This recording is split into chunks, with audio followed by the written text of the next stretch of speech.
such family where good daughters never say no to their parents. My father wanted me to get married, and all I said was, if that makes you happy, I'll say yes. And of course, it was never a happy marriage. Just about after 2 years of getting married, about 9 years ago, I met a car accident. Somehow my husband fell asleep and the car fell in the ditch. He managed to jump out, saved himself. I'm happy for him. But I stayed inside the car and I sustained a lot of injuries. The list is a bit long. Radius ulna of my right arm were fractured. The wrist was fractured. Shoulder bone and collarbone were fractured. My whole rib cage got fractured. But that injury that changed me and my life completely was the spine injury. Many people came to rescue. They gave me CPR. They dragged me out of the car. And while they were dragging me out, I got the complete transection of my spinal cord. Those 2.5 months in the hospital were dreadful. I was at the verge of despair. One day, doctor came to me and he said, well, I heard that you wanted to be an artist, but you ended up being a housewife. I have a bad news for you. You won't be able to paint again. Next day, doctor came to me and said, your spine injury is so bad, you won't be able to walk again. I took a deep breath and I said, it's all right. Next day, doctor came to me and said, because of your spine injury and the fixation that you have in your back, you won't be able to give birth to a child again. That day, I was devastated. I started to question my existence. Why am I even alive? So what kept me going was, one day I asked my brothers, I know I have a deformed hand, but I'm tired of looking at these white walls in the hospital and wearing these white scrubs. Bring me some colors, bring me some small canvas. I want to paint. So the very first painting I made was on my deathbed, where I painted for the very first time.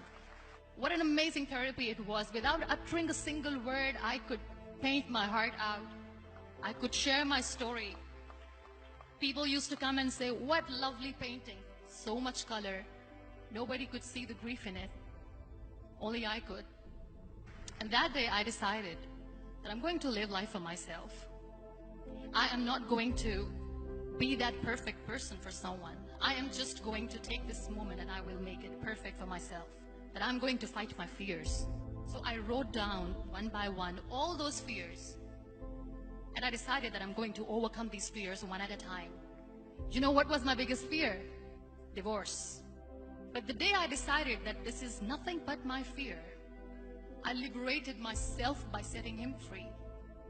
And I made myself emotionally so strong that the day I got the news that he's getting married, I sent him a text that I'm so happy for you and I wish you all the best.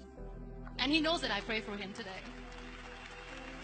Number 2 was, I won't be able to be a mother again.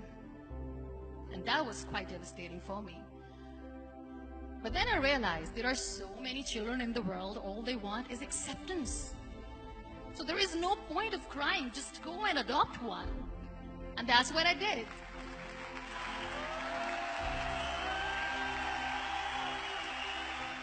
I gave my name in different organizations, different orphanages, and I waited patiently.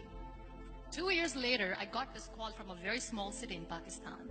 I got a call and they said, are you Muniba Mazari? There is a baby boy and would you like to adopt?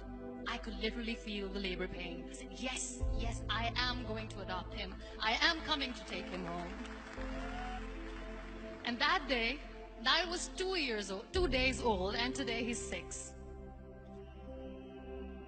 You know, when you end up being on the wheelchair, what's the most painful thing?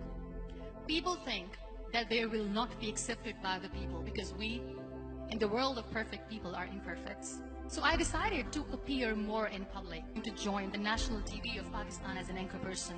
I became the National Goodwill Ambassador for UN Women Pakistan, and now I speak for the rights of women, children.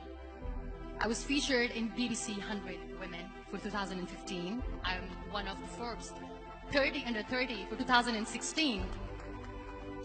So when you accept yourself the way you are, the world recognizes you.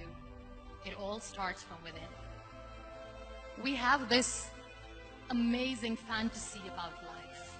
This is how things should work. This is my plan. It should go as per my plan. If that doesn't happen, we give up. I never wanted to be on the wheelchair. Never thought of being on the wheelchair.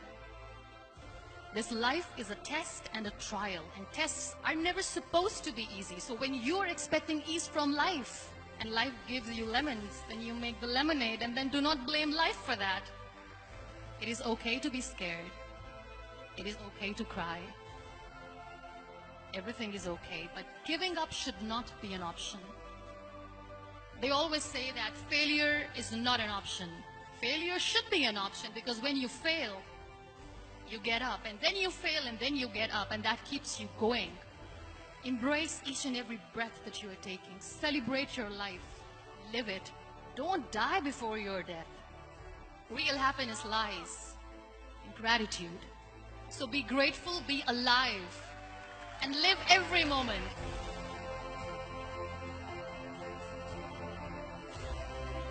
شكرا للمشاهدة. لا تنسى الإعجاب بالفيديو والاشتراك بالقناة لمشاهدة المزيد من الفيديوهات.